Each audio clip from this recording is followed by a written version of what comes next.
స్నేహం అంటేనే మనకు గుర్తుకు వచ్చేది ఒక మంచి సంఘటన మరియు మంచి సంభాషణ. నా అనుభవంలో నాకు ఇటువంటి సంఘటనతోనే స్నేహం చిగురించి మేము మంచి ప్రాణ స్నేహితులమయ్యాం. బహుశా ఇలాంటి సంఘటనలు మీ జీవితంలో జరుగుంటాయో ఏమో నెవరువేసుకోండి. అది ఒక పల్లెటూరి వాతావరణం, అక్షరానికి అర్థం తెలియని గ్రామం, కష్టంతో కడుపు నింపుకునే వారసత్వం. అలాంటి వంశంలో అక్షర జ్ఞానాన్ని ఒడిసిపట్టిన ఒక విద్యార్థి చదువుపైన మక్కువతో పట్టణంలో తన చదువుకి సంబంధించిన సీటును ఖరారు చేసుకున్నాడు.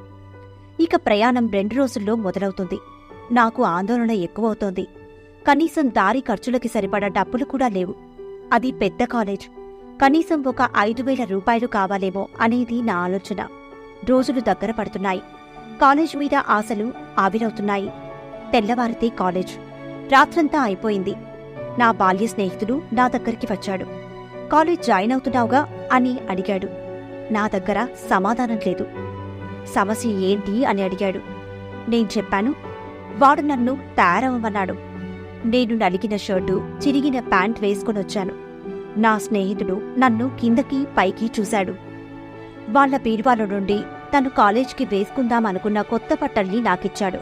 మరియు తన చదువుకు దాచిపెట్టిన డబ్బులో నాకు సరిపడేంత డబ్బు తీసుకున్నాడు.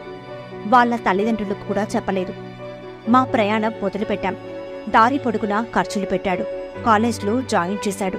హాస్టల్కి అవసరమయ్యే సరుకులు కొన్నాడు. ఆర్థికంగానూ మానసికంగానూ స్థైర్యాన్ని అందించాడు.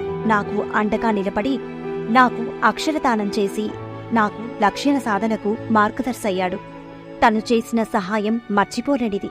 ఆ సంఘటన నన్ను వాడికి ప్రాణ స్నేహితుడి చేసింది. స్నేహం మరుపురాని ఒక మధుర జ్ఞాపకం. అందరికీ స్నేహితుల దినోత్సవ శుభాకాంక్షలు.